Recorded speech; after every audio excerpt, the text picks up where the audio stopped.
네, 자 이번 시간에는 여러분 교재 57페이지 회계 변경 그리고 오류 수정 제9절에 있는 내용 정리하도록 하겠습니다. 자, TAT 2급 교재에 추가된 내용이라고 아까 말씀드렸는데요. 회계 변경이란 무엇인가를 한번 알아볼까요?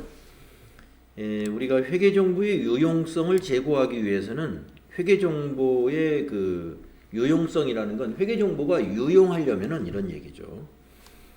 그러려면은 그 회계에 그 적용한 기준, 뭐 개정 과목의 분류 기준이라든가 이런 것을 얘기하겠는데요. 그러한 그 개정의 분류 기준이라든가 감가상각의 방법이라든가 재고자산의 평가 방법이라든가 이런 것 등은 계속적으로 그 통일성을 유지할 필요가 있습니다. 자주 바뀌면 안 되잖아요. 그래서 이것은 회계정보의 비교 가능성을 확보하는 데도 의미가 있고, 그렇죠. 그리고 신뢰성에도 영향을 줍니다. 그래서 이제 우리가 이 비교 가능성이라는 건 기간별 비교 가능성도 있고 기업 간의 비교 가능성도 있는 것이죠. 기간별이라는 것은 기업의 재무 상태를 또는 손익계산, 재무 성과를 전기와 단기로 비교하고 뭐 최근 5년, 최근 3년 거의 추세를 비교한다든가 이렇게 해서 그 회계 정보를 분석하기도 하죠. 기업 간의 비교라는 것은 이제 기업과 기업을 상대적으로 평가할 때 기업의 재무 상태표를 같이 놓고 또는 두 기업의 손익계산서를 같이 놓고서 재무 상태 또는 영업활동의 성과 이런 것 등을 비교하는 기능을 우리가 기업 간의 비교 가능성이라고 하는 것입니다. 자, 그럼에도 불구하고 우리가 이제 비교 가능성 때문에 회계의 기준은 모든 기준이 통일성을 유지해 줘야 되는데 그럼에도 불구하고 회계를 변경해야 되는 사유가 있을 수 있습니다. 그래서 회계 변경의 정당한 사유라고 하는데 정당한 사유에 의한 회계 변경은 세 가지가 있어요. 정당한 사유에 의한 회계 변경은 여기 1, 2, 3 세 가지가 있습니다. 이 세 가지가 아닌 나머지는 정당한 회계 변경이 될 수 없는 거죠. 첫째 보면은요, 합병을 했다든가, 사업부가 신설되었다든가, 대규모의 투자가 이루어졌다든가, 또는 사업의 양수 등 기업 환경의 중대한 변화에 의하여. 그러니까 예를 들어서 이제 합병, 사업부 신설, 대규모 투자 이런 것 등으로 인해서 기업 환경의 중대한 변화에 의하여 총 자산이나 매출액, 제품의 구성 등이 현저하게 변동됨으로써 종전의 회계 정책을 적용한 경우에 재무제표가 왜곡될 것으로 본다. 그렇다면은 회계를 변경할 수 있다는 겁니다. 두 번째는요, 동종산업에 속한 대부분의 기업이 채택한 회계 정책이나 추정 방법으로 변경을 함으로써 새로운 회계 정책 또는 추정 방법이 종전보다 더 합리적이라고 판단되는 경우, 종전에 우리가 했던 것보다 지금 변경하는 게 합리적이다. 그러려면 그게 좀 객관적이어야 되잖아요. 그 객관적인 예로서 동종산업의 다른 회사가 대부분 이 방법을 채택하고 있어요. 근데 우리 회사만 유별나게 과거에 이 변경 이전에는 다른 방법을 쓰고 있었던 거예요. 그래서 동종산업의 대부분의 기업들이 채택하고 있는 회계 정책으로 우리도 바꾸겠다. 그렇다면 정당한 사유가 될 수 있다는 거죠. 세 번째 정당한 사유는 우리가 기업회계 기준에 따라서 회계 처리하는 거거든요. 네. 그런데 국내 기업회계 기준이 개정, 제정, 새로운 내용이 제정되거나 아니면 기존의 내용이 바뀌거나 개정 이렇게 해서 이 회계 기준이 달라졌으면 그 기준에 따라서 우리 회사가 적용을 해야 될 부분이 있어요. 그래서 우리 회사도 해석에 따라서 변경을 했다. 이건 정당한 것이죠. 기업회계 기준의 변경이 있기 때문에 우리 회사가 적용될 부분이 있어서 변경했다면 정당한 사유에 해당이 됩니다. 그래서 정당한 사유 세 가지 어렵지 않죠. 합병, 사업 후의 신설, 대규모 투자 등으로 기업 환경에 중대한 변화가 있다. 그 다음에 두 번째는 동종산업에 속하는 대부분의 기업들이 채택한 회계정책을 우리가 적용한다. 세 번째는 일반 기업회계 기준이 제정되거나 개정되었다. 그래서 우리도 반영해야 될 사항이 있어서 반영했다. 이런 것들은 정당한 회계의 변경에 해당이 되는 것이다. 요게 이제 핵심 내용입니다. 그 다음에 이제 오답으로 자주 보기에 나오는 게 뭐냐면 세법 규정에 따르기 위해서 회계 변경을 했다면 그건 정당한 것이 아닙니다. 우리가 세법을 참조해서 회계 처리하는 경우도 없지 않아 있긴 있어요. 하지만 세법에 따라서 회계 변경을 하는 것은 그건 정당한 것은 아닙니다. 왜냐하면 세무보고하고 재무보고는 서로 목적이 다른 거예요. 우리가 세법에 따라서 처리한다는 것은 세무 신고를 하려고 세법에 따라서 하고 있는 것이고요. 재무보고를 한다 하는 것은 기업회계 기준 또는 국제회계 기준에 따라서 해야 하는 것입니다. 그래서 목적이 다른 겁니다. 목적이 서로 다르기 때문에 세법에 따라서 회계 처리를 할 필요는 없는 것이다 하는 겁니다.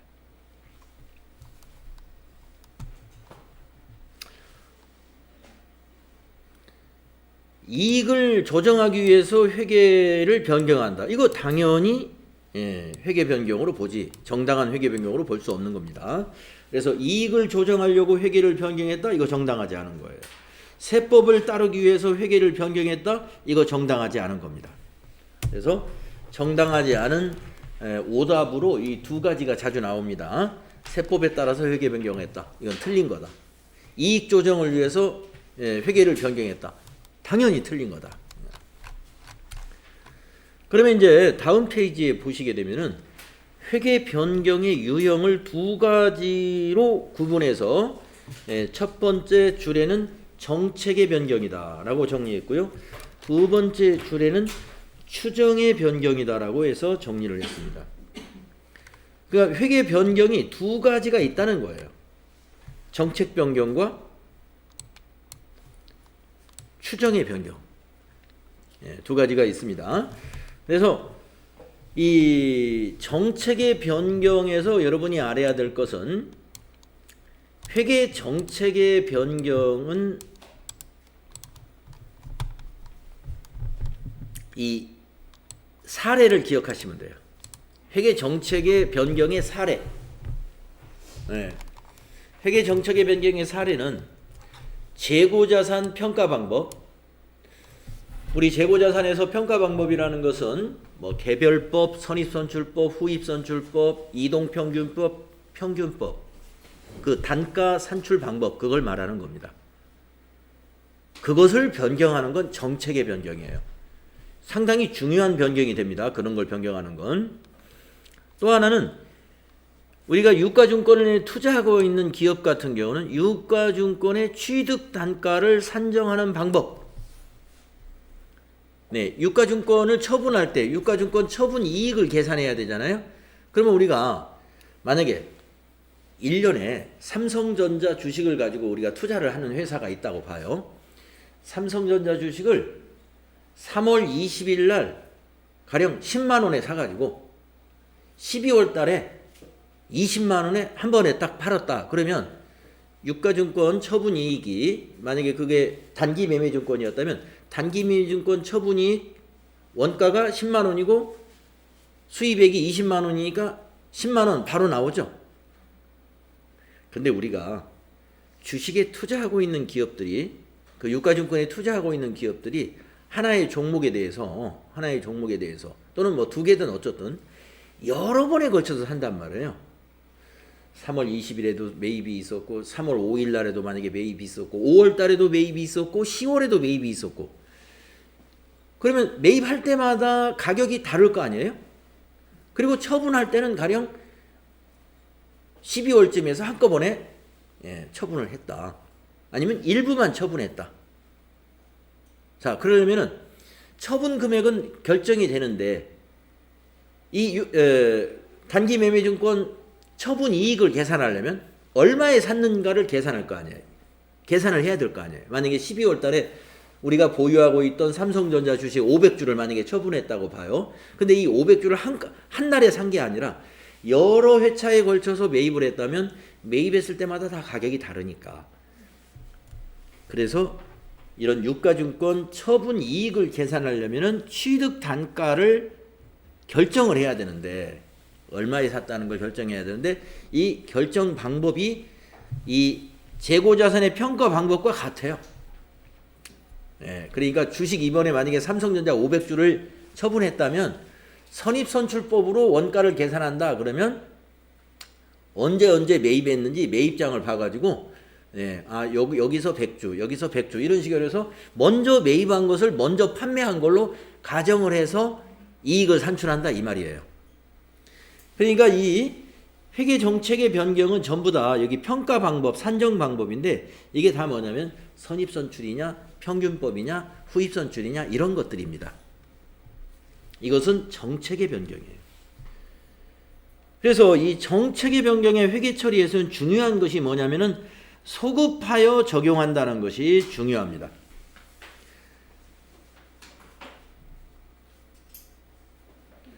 소급하여 적용한다는 것은 뭐냐면 금년에 정책을 변경했다. 단기에, 우리 회계에서는 단기라고 그러죠. 단기에 정책을 변경했으면 전기 거도 다시 재작성해야 돼요.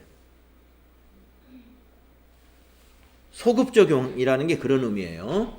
우리가 비교식 재무제표를 만들어야 되잖아요. 손익계산서도 비교식으로 만들어야 돼요.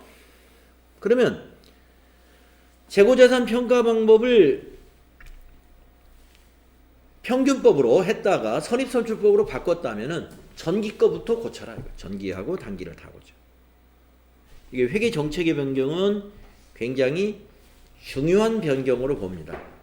중요한 변경으로 보기 때문에 소급 적용한다. 요거 꼭 기억하시고 이 소급 적용은 전기분 재무제표를 재작성한다는 것을 의미하는 겁니다.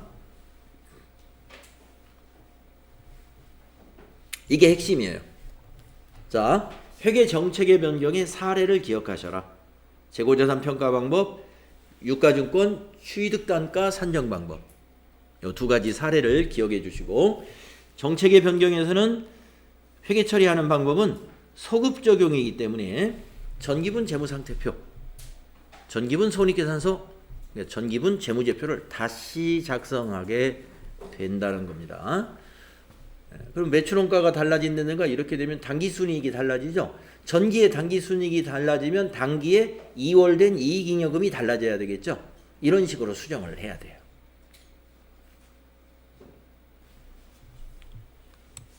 자, 그 다음에 이제 그 밑에 거 보겠습니다. 추정의 변경에 해당되는 것은 사례가 뭐냐? 요 사례가 중요하다는 거죠. 대손을 우리가 추정한다고 하지 않습니까? 그래서 우리가 결산정리사항 중에 외상매출금의 대손율을 1%로 해서 보충법으로 회계 처리하라. 뭐 이런 문제를 우리가 해결했잖아요. 그때 그 1%가 바로 추정입니다. 1%의 대손이 있을 것으로 추정된다. 그러니까 대손의 추정, 즉 대손율을 변경하는 거. 이런 건 추정의 변경이고요. 그 다음에 재고자산의 진부화 여부에 대한 판단. 재고자산의 진부화가 있다 없다를 판단하는 것은 추정이라는 것이죠. 재고자산이 진부화됐다는 것은 이 재고자산이 유행이 지나갔다. 이제 앞으로 이 재고자산은 시장이 없어질 거다. 이런 것을 우리가 판단하는 것이거든요. 우리가 이제 이런 패션이나 이런 거에는 이제 이 진부화가 굉장히 빨리 지나가지 않습니까? 네. 어떤 때는 청바지를 이게 밑에가 아주 가늘하게 이렇게 입었었는데 어느 날 보니까 청바지들을 전부 넓은 청바지들을 입더라고요. 근데 그 청바지 옛날에는 다 넓게 입었었어요 또. 그러니까 과거로 이게 돌아간 것 같아. 그러니까 예, 재고자산의 진부화라는 것은 이거는 이제 시장이 없어졌으니까 우리가 뭐 소각시키고 뭐 이게 다 처분을 어떻게 해버리자 뭐 이런 이런 방법으로 가지고도 있고 아니면 이 재고자산이 다시 또 유행이 탈 수 있으니까 이걸 잘 보관했다가 그냥 보관해 두자 뭐 이런 주장이 있을 수 있겠죠. 그러니까 재고자산의 진부화를 판단하는 것은 추정이라는 거죠. 그 다음에 우발부채를 추정하는 것도 추정입니다. 자, 그러면 이제 우발부채? 처음 듣는 얘기죠, 여러분들. 들어본 적이 있을 수도 있는데요. 우리가 부채 공부할 때 유동부채와 비유동부채가 있다 이렇게 배우잖아요. 부채의 구성에서. 그러니까 우리가 유동부채, 비유동부채 이거는 확정된 부채예요. 확실한 부채입니다. 확실한 부채. 그러니까 부채에는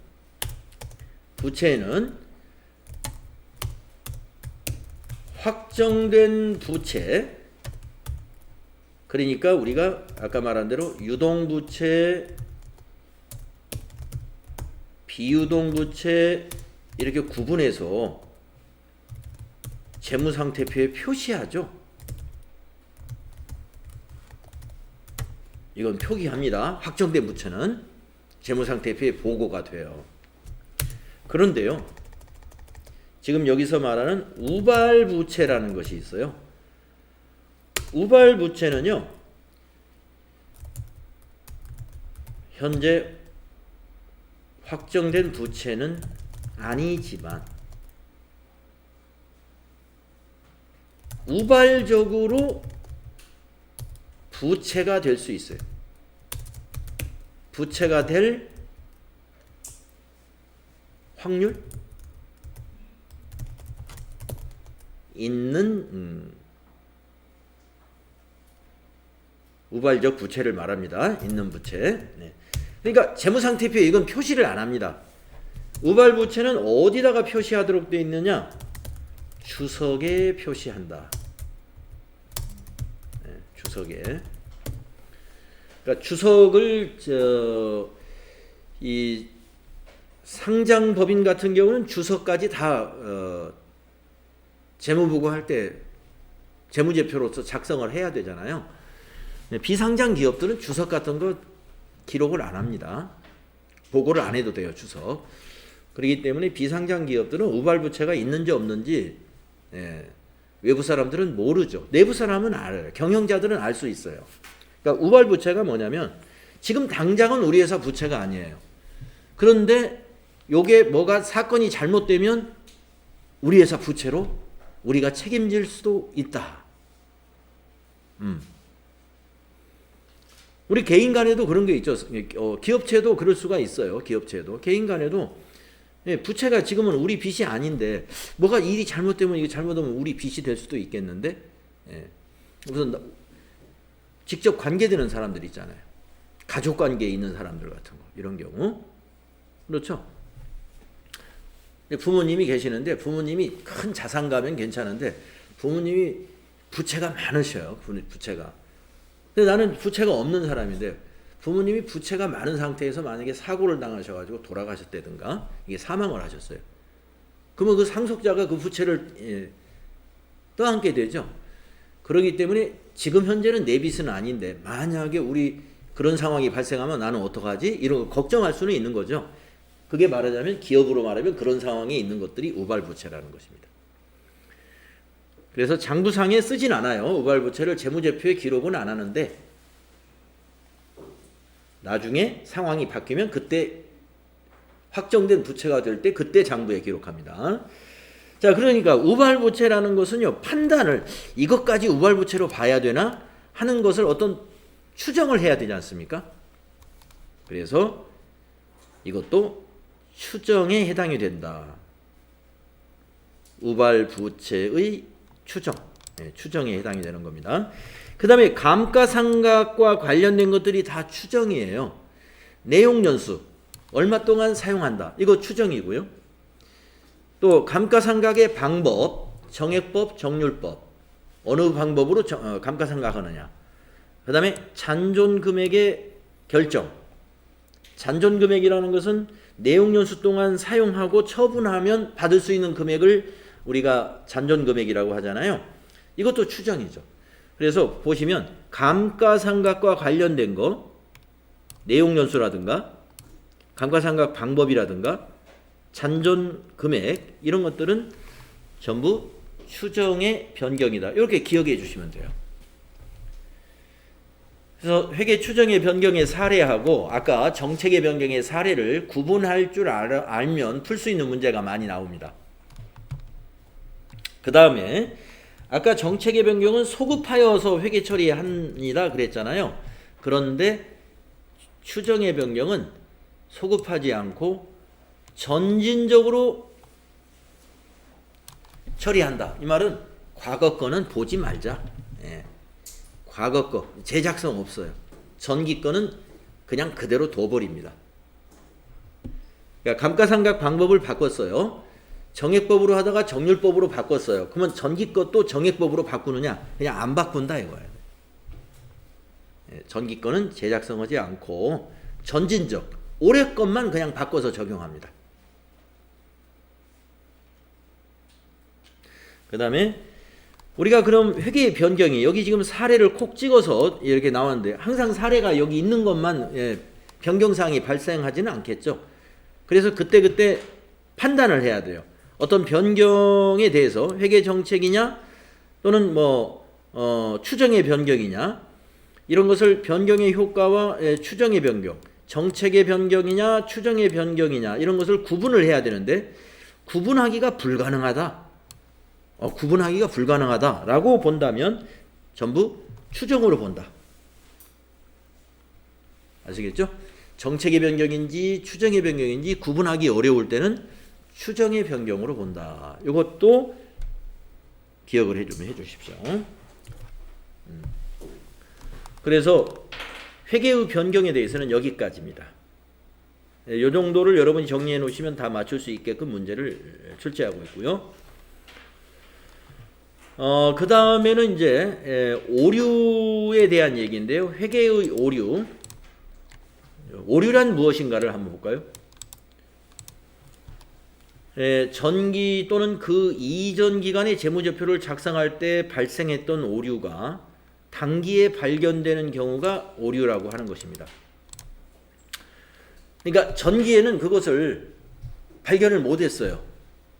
그러니까 회계를 마감하고 나서 전기 거를 다 마감하고 단기 지금 한 3월쯤에 돼서 이 전기에 오류가 있다는 사실을 발견했다는 거예요.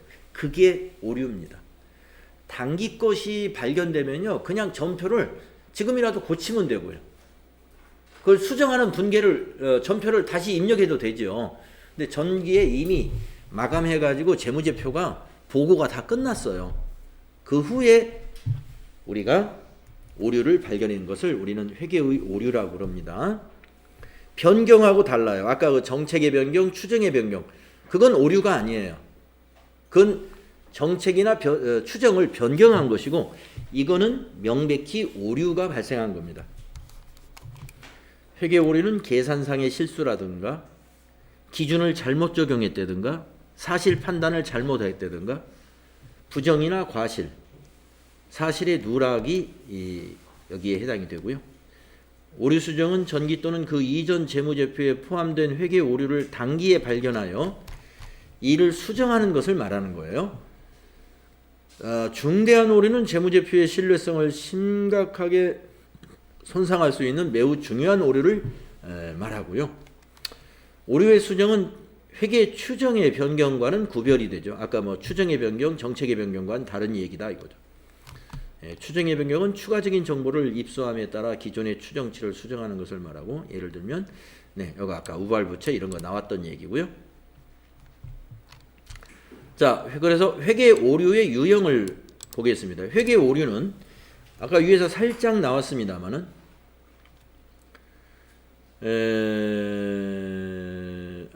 그 얘기가 아닌가요? 단기 순이익에 영향을 미치지 않는 오류와 당기 순이익에 영향을 미치는 오류로 구분할 수가 있겠네요.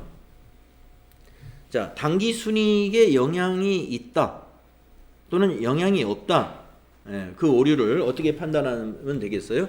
만약에 비용을 누락했다든가 수익을 누락이랬든가 중복 적용했다든가 이런 것들은 영향이 있는 거죠. 그런데 비용을 누락한 것은 아닌데 판매 관리비를 영업의 비용으로 잘못 표시했다든가 이런 것들은 계정 과목을 판매 관리비 계정 과목으로 써야 되는데 영업의 비용으로 처리했어요. 뭐 이런 것들은 비용의 분류를 잘못한 거예요. 그러면 당기 순이익에는 영향이 없는 거죠.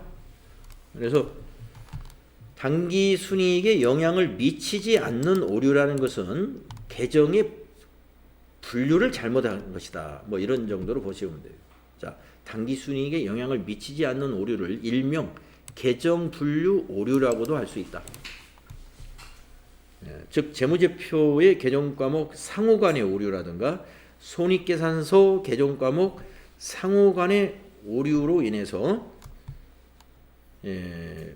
분류를 잘못했는데 뭐 당기순이익은 변화가 없어요. 그러니까 비용이 영업의 비용으로 비용 처리했던 판매관리비로 비용 처리했던 비용으로 하여튼 잡혔기 때문에 최종 수익인 당기순이익에는 영향이 없겠죠. 이런 것을 일명 계정분류 오류라고도 부른다 이겁니다. 그 다음에 당기순이익에 영향을 미치는 오류는 이 당기순이익에 영향을 미치는 오류 중에 이 중대한 오류가 있습니다. 그 당기순이익에 영향을 미친다고 해서 다 중대한 오류는 아니에요. 그러나 대부분 당기순이익에 영향을 미치면 중대한 오류가 있어요. 그 안에. 그리고 중대하지 않은 회계 오류에 대하여 오류 수정의 회계 처리 방법은 다 각각 다르다. 자, 중대하지 않은 경우 당기순이익에 영향이 있는데 중대하지 않은 경우 회계 처리 방법 사례를 한번 보겠습니다. 중대하지 않은 오류인데 당기순이익에 영향이 있는 사례를 보면은 A사가 1차 년도 초에 3년 기간의 내용 연수를 가진 유형자산을 900원에 구입을 했습니다. 그런데 이것을 수선비로 처리했대요. 이렇게 차변의 수선비, 대변의 현금. 그러면 당기에 손익계산서의 비용이 900원이 가버렸죠. 자, 이 오류를 2차년도에 발견했습니다. 이것은 중대하지 않은 오류라고 가정을 하고 한번 알아보자는 거예요. 그러면 원래 이것을 제대로 했다면은 유형자산은 900원이고 대변의 현금 취득분계를 이렇게 했겠죠. 그리고 기말의 감가상각을 내용연수 아까 3년이라고 했으니까 정액법으로 하면은 당기의 비용은 300원만 비용 발생이 될 거란 말이에요. 대변의 감가상각 누계. 그래서 1차 년도를 만약에 마감을 했다라고 하면은 이렇게 끊어서 보면은 회사가 잘못한 것은 지금 900원이 다 손익계산서로 갔어요. 근데 올바르게 했다면 비용인 300원만 발생해야 돼요. 당기순이익이 600원의 차이가 발생하죠. 그러면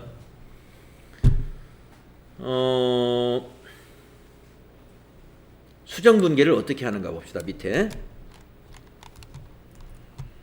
600원을 전기 오류 수정 이익으로 당기에 그냥 영업의 수익으로 봅니다.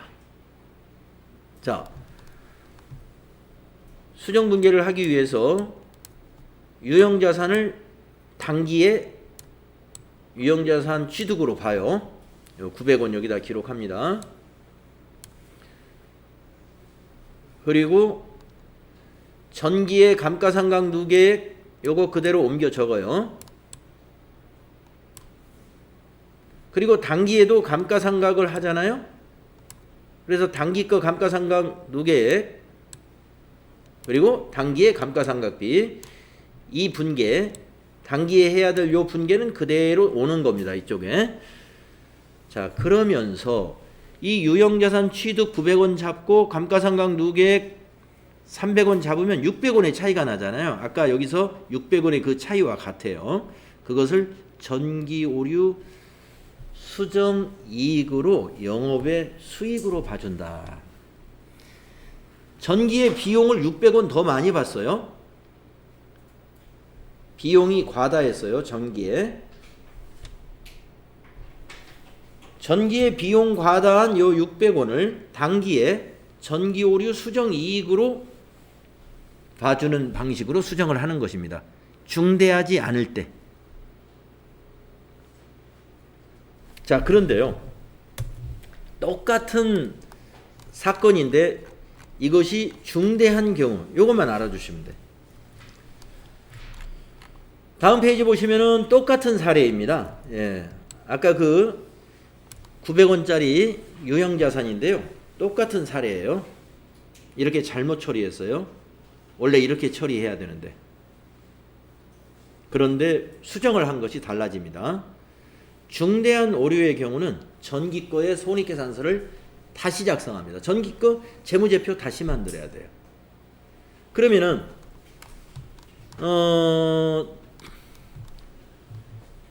수정분계를 할 때 전기의 손익계산서가 달라지면 이익잉여금이 달라져요.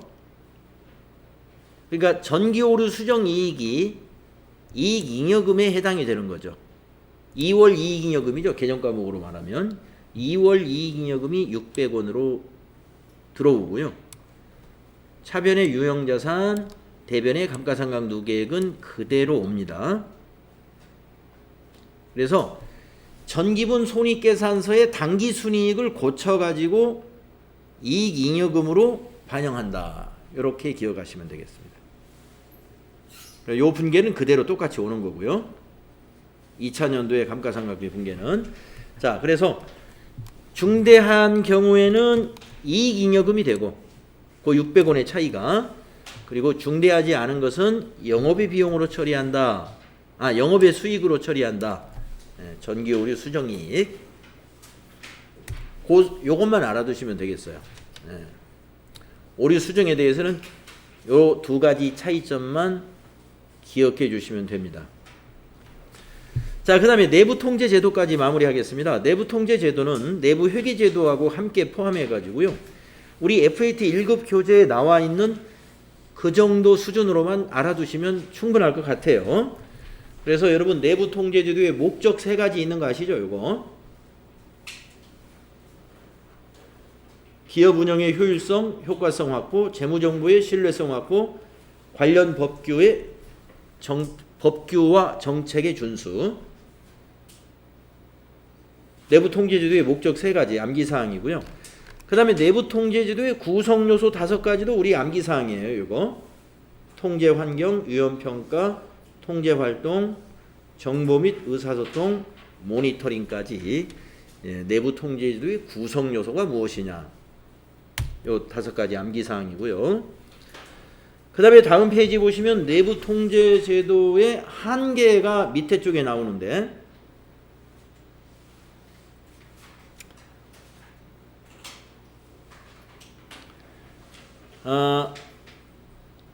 완벽하게 통제할 수 없다는 것이 요 한계라는 거죠. 이 모든 위험을 완벽하게 통제할 수는 없는 것이다. 그러니까 아무리 잘 설계된 내부 통제 제도를 가진 기업이라 할지라도 모든 위험을 완벽히 통제할 수 없다는 것을 우리가 인식해야 돼요. 그래야 다시 한번 위험을 더 면밀하게 평가, 검증 이런 것들을 해야 되겠죠. 그래서 우리 사람들이 하는 거기 때문에 우리가 제도라는 것은 제도가 아무리 잘 만들어졌다 하더라도 그걸 운영하는 건 결국에 사람입니다. 인적 구성도 굉장히 실력이 있고 우수한 인력이라 하더라도 사람이라는 것은요, 부주의나 피로나 이런 판단 착오로부터 안전할 수가 없어요. 항상 위험에 노출돼 있죠, 인간이. 그렇기 때문에 완벽하다, 모든 위험으로부터 완벽하다 하는 것은 있을 수 없다는 것, 요걸 좀 기억해 주십시오. 내부 회계관리 제도에 대해서는요, 중요한 내부 회계관리 제도의 요소가 뭐냐 이거예요. 활동이 자산보호 활동이 우선 있고요. 내부 회계관리제도에서 자산보호라는 것은 재고 실사를 말하는 거예요. 재고 실사. 장부하고 실제 재고가 일치하느냐. 이 자산보호 차원에서 자산을 통제해야 된다는 것이죠. 이런 사례, 내부 회계관리제도의 사례이고요. 그 다음 내부 회계관리제도의 내용에 꼭 포함되어야 되는 것이 바로 부정방지 프로그램이죠. 회계부정이라는 것은 굉장히 심각한 것이고, 회계부정은 또 특별히 경영진에 의해서 이루어지는 경우가 상당히 많아요.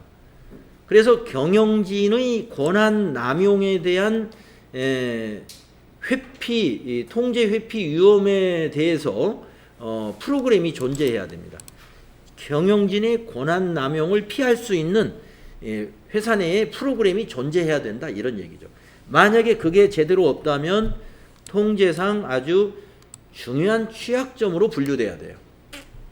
그래서 예를 들면 부정방지 프로그램이 기업 내에 존재해야 된다는 것은, 예를 들자면 윤리경영 또는 윤리강령, 내부 고발자의 보호 프로그램, 또 여러 가지 채용 기준이나 인사 규정에도 그런 것들이 포함되고, 부정적발 또는 혐의 발견 시 처리 절차 같은 매뉴얼이 있어야 되고, 이사회라든가 감사위원회의 그런 규정, 감독 규정, 또 부정위험 평가 및 이를 관리하기 위한 통제 활동, 이런 내용이 포함되어야 부정방지 프로그램이 잘 갖춰졌다, 이렇게 볼 수 있다는 거죠. 이 내부 회계관리제도에서 가장 중요한 거, 부정방지 프로그램하고 자산보호. 나머지 3번에서는요, 이게 그 내부 회계관리제도의 내용을 가지고 아주 자세하게 설명을 한 내용인데, 이것까지 우리가 다 기억할 수는 없습니다. 그래서 요거는 그냥 무시하셔도 될 것 같아요. 이렇게 해서 제1부 1장 부분이 다 끝났네요.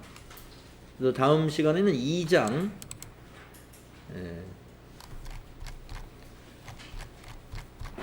부가가치세 이론인데요. 부가가치세 이론에서도 대부분이 다 중복된 내용들이 많이 있습니다.